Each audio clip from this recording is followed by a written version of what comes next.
Bien, bonjour les terminales STMG, nouvelle semaine de confinement en ce qui vous concerne. Donc, poursuite du cours de géographie en ce qui nous concerne. Et si vous vous souvenez, nous étions arrêtés à l'étude de cas sur le détroit de Malacca, et notamment à la troisième question de cette étude de cas.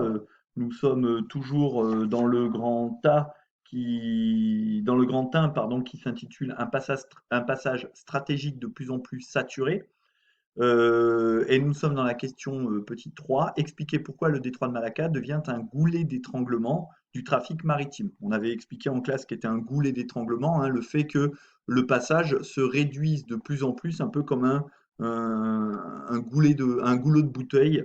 Euh, donc ça devient de plus en plus étroit. Donc il y a deux éléments qui contribuent à faire du détroit un goulet d'étranglement du trafic mondial, hein. C'est déjà sa géographie. Il est très large au nord, hein, environ 700 km, et puis petit à petit, ça forme comme un entonnoir. Le passage se réduit de plus en plus, devient de plus en plus étroit, et au sud, il n'est plus que d'une trentaine de kilomètres, en plus avec un petit chapelet d'îles qui réduit encore sa largeur à certains endroits. Sa profondeur moyenne au sud est seulement de 25 mètres. 25 mètres pour des navires qui ont un fort tirant d'eau et qui font plusieurs centaines de mètres de long, ce n'est pas beaucoup, 25 mètres, c'est-à-dire qu'il faut vraiment que les navires utilisent strictement les couloirs de navigation au risque finalement de toucher le fond, de toucher un récif et donc de couler. Et comme tous ces navires doivent emprunter le même couloir de navigation, eh bien ça crée des embouteillages, hein, de navires à cause de l'intensification du trafic mondial, puisqu'aujourd'hui 90% du commerce maritime mondial passe par les océans, mais ça vous le savez. On estime que bientôt le trafic devrait atteindre les 100 000 navires par an, hein, donc vous voyez, si vous divisez par 365, ça fait environ 3 000 navires, un peu moins de 3 000 navires qui passent tous les jours par le détroit de Malacca. Donc cette concentration de la circulation a lieu surtout évidemment dans le sud du détroit, puisque c'est l'endroit où il est particulièrement étroit et où du coup tous les navires doivent emprunter le même couloir de navigation, d'où la photo que vous aviez vue de cette concentration de navires au large de Singapour, puisque Singapour se situe au sud du détroit. Donc c'est un passage particulièrement délicat, hein, parce que eh bien, cette saturation du trafic dans le détroit, et en particulier dans cette partie sud, peut avoir des effets de ralentissement de la circulation. Et ce ralentissement de la circulation risque de rallonger les délais de livraison de millions de tonnes de marchandises, de millions de litres d'hydrocarbures. Donc ça risque de provoquer une menace qui pèserait sur les échanges en Asie, mais aussi évidemment dans tout le reste du monde, puisque les économies mondiales sont de plus en plus connectées par la mondialisation. Donc la saturation de ce détroit est quelque chose qui fait l'objet vraiment d'une surveillance très importante de la part des grandes puissances mondiales. Alors en grand 2, hein, toujours en travaillant sur le détroit de Malacca, nous allons voir que des coopérations entre les États ont lieu pour sécuriser les routes maritimes. Alors, pour traiter ce grand 2, eh bien, vous auriez été en classe, j'aurais continué de vous faire rechercher des informations sur les documents. Et par exemple, je vous aurais demandé de réfléchir à la question, pourquoi la sécurité maritime est-elle un enjeu majeur pour les États riverains et comment cette sécurité de la navigation est-elle assurée? Donc pour cela, eh bien, on aurait dû regarder entre autres ce document, hein, qui nous indique la partie sud du détroit de Malacca, hein. Alors, à l'aide de ce document, on peut voir qu'il y a de nombreuses aides à la navigation, hein, qui ont été installées par les États riverains, ici la Malaisie, hein, Kuala Lumpur, c'est la capitale de la Malaisie, et on voit qu'ont été installés des sémaphores, hein, c'est-à-dire des sortes de phares, hein, sur la côte, des balises radio avec répondeur, des réflecteurs radar et portée, des bouées lumineuses. Donc tout est fait pour sécuriser le trafic, et une zone de séparation du trafic a été instaurée pour séparer les navires qui vont de l'ouest vers l'est de ceux qui iraient au contraire de l'est vers l'ouest. Donc, il y a une zone de séparation en fait qui correspondrait grosso modo aux zones de circulation qu'on aurait sur une autoroute pour les véhicules. Donc, et vous avez indiqué par des flèches la direction du trafic. Donc, il aurait fallu se servir donc de ce document 6, de ce document 7 qui nous indique comment les pays riverains luttent contre la piraterie, de ce document 8 qui nous indique justement les principaux lieux de piraterie, hein, avec différents types de piraterie. Ça peut être des tentatives d'agression, comme ici, au port de la Malaisie, des abordages, donc là ce sont des pirates qui sont montés à bord des navires, des tirs sur les navires comme au nord de la Malaisie, des détournements et des prises d'otages également. Donc on voit que cette piraterie est particulièrement concentrée au nord de Singapour, donc c'est une zone ici particulièrement dangereuse. Vous avez une démonstration d'une prise d'assaut par les forces navales indonésiennes qui est faite ici pour montrer comment ils prennent d'assaut un navire et comment finalement ils peuvent lutter contre la piraterie, hein. Ça, ce sont des opérations qui sont largement médiatisées pour que les pirates voient ce qui risque de les attendre si jamais ils s'en prennent au navire qui passe par le détroit de Malacca. Et ici, donc, vous avez un document qui tempère un peu cette vision un peu optimiste des choses en montrant que la coopération est difficile entre les États riverains et les États qui empruntent le canal, donc les États utilisateurs, et tout cela se fait dans un cadre de négociation internationale. Donc, pour répondre à la question pourquoi la sécurité maritime est-elle un enjeu majeur pour les États riverains et comment cette sécurité de la navigation est-elle assurée, donc le principal enjeu, effectivement, c'est la sécurité maritime. C'est d'assurer donc le passage des navires de commerce, des navires de transport d'hydrocarbures pour assurer ces flux qui sont indispensables à l'économie mondiale et notamment de l'Asie du Sud-Est et de l'Est. Donc les États riverains, eux, ils souhaiteraient attirer au maximum des navires dans le détroit eh bien, pour pouvoir en faire profiter leur port. C'est ce qu'on voit par exemple sur cette carte. Vous voyez qu'il y a un certain nombre de ports comme Port Klang par exemple, comme je sais pas moi, Johor ou Muar, qui sont intéressés donc pour attirer les navires et pour qu'éventuellement ils fassent escale au sein de leur port et donc ça profite à l'économie locale.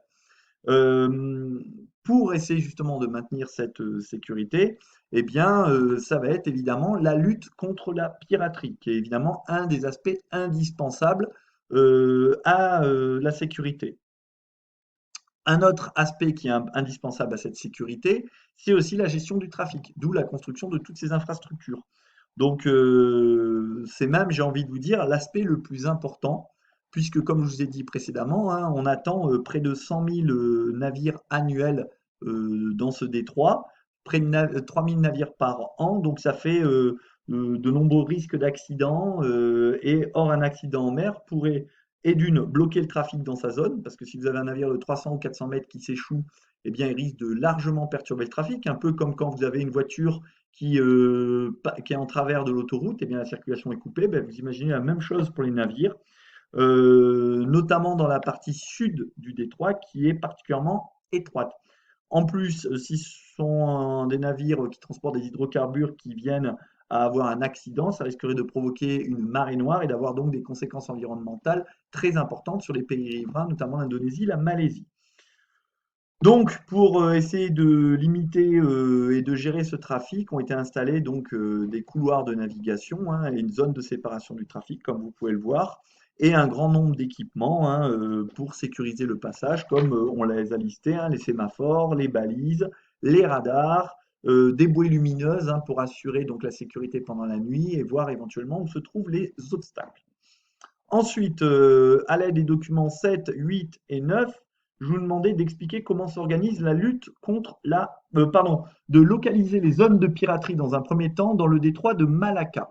Donc, le détroit de Malacca, il est évidemment sujet à la piraterie et on a vu certaines zones sont fortement touchées, hein. C'est d'abord les côtes de la Malaisie, hein, en particulier avec, vous pouvez le voir, hein, c'est surtout des abordages et en orange des détournements de bateaux hein, qui vont parfois jusqu'à la prise d'otage. Donc là, ce sont des choses assez graves, hein. On prend en otage le personnel et on exige en échange une rançon.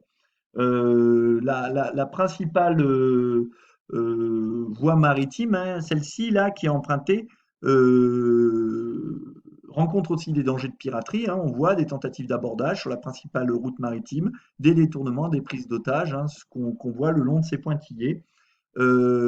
L'Indonésie également va être touchée hein, par des tentatives d'abordage.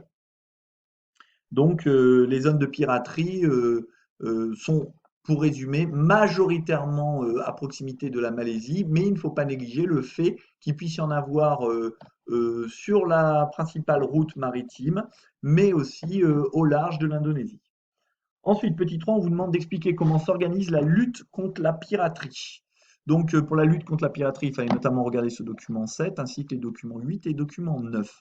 Donc, pour lutter contre la piraterie, les États s'organisent. Ils créent des patrouilles de police maritime en Indonésie, hein, c'est ce qu'on vous dit dans le texte ici. Des patrouilles de la police maritime indonésienne ont vu le nombre d'incidents diminuer pour la troisième année consécutive. Donc il y a des patrouilles de police qui circulent en mer pour justement eh bien, inciter les pirates à aller voir ailleurs, hein. Mais néanmoins, la Chine, la Chine diffuse également des alertes, hein, qui fournissent des informations précieuses aux responsables de la sécurité et qui contribuent à réduire les attaques de pirates. Donc on voit qu'ici, il y a une collaboration, hein, entre l'Indonésie et la Chine pour lutter contre cette piraterie. Ensuite, petit 4, on vous demande quelles difficultés se posent pour assurer la sécurité des navires et pourquoi la coopération est-elle parfois difficile. Donc il fallait servir des mêmes documents, plus le document 10.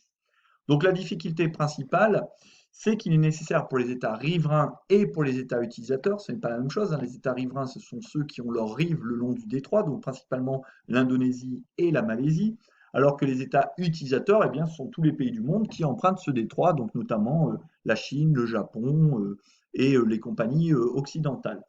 Eh bien, la difficulté principale, c'est que ces États riverains et ces États utilisateurs arrivent à s'entendre et qu'ils arrivent à s'entendre pour mener des actions communes et concertées. Alors, c'est pas toujours évident parce que les États utilisateurs et les États riverains n'ont pas forcément les mêmes objectifs.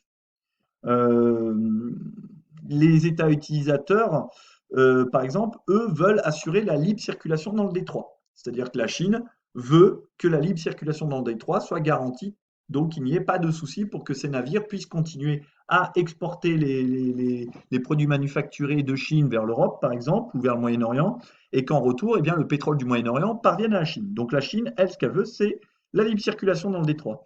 Alors que les États riverains, eux, eh bien, ils craignent plutôt que les États utilisateurs, comme la Chine, le Japon, ne s'ingèrent, par exemple, dans leur sécurité, c'est-à-dire s'occupent de choses qui finalement ne les regardent pas directement. La sécurité du détroit, normalement, elle est à la charge de la Malaisie, de l'Indonésie. Or, la Chine, comme ses navires empruntent fréquemment le détroit, eh bien, va s'ingérer dans la sécurité de cette région afin d'assurer à ses propres navires une circulation permanente. Donc, ça crée des tensions. Il faut aussi s'entendre entre les États et s'entendre notamment sur un sujet qui justement provoque souvent des tensions, c'est le financement, notamment le financement de toutes ces infrastructures de circulation qu'on a vues précédemment, donc les phares, que les sémaphores, les bouées lumineuses, les balises radio, les balises radar, etc. Donc, qui paye tout ça? Dorénavant, il y a eu des accords qui ont été signés qui disent que les États utilisateurs, donc par exemple la Chine, doit désormais contribuer financièrement aux aménagements. Ce n'était pas le cas avant, c'était les États riverains qui devaient payer ces aménagements. Donc forcément, comme je vous disais l'autre jour, ils avaient les inconvénients du détroit, c'est-à-dire le passage des navires, les risques de pollution, de collision, la piraterie, mais sans avoir les avantages, c'est-à-dire par exemple, bénéficier économiquement du passage de ces navires et au contraire devoir payer de leur poche toutes ces infrastructures pour assurer la sécurité de la circulation mondiale. Gros sujet de tension entre les États utilisateurs et les États riverains, c'est la piraterie. C'est une source de tension parce que si jamais des navires chinois se font attaquer, eh bien le gouvernement chinois, je vous l'ai dit, va se tourner contre le gouvernement malaisien ou indonésien en leur disant mais qu'est-ce que vous faites? Nos navires se font attaquer dans vos eaux. Si vous n'êtes pas capable de défendre nos navires, nous allons le faire nous-mêmes. Mais dans ce cas-là, vous comprenez que la Chine va empiéter le pouvoir souverain des États riverains. Donc ça pose des tensions.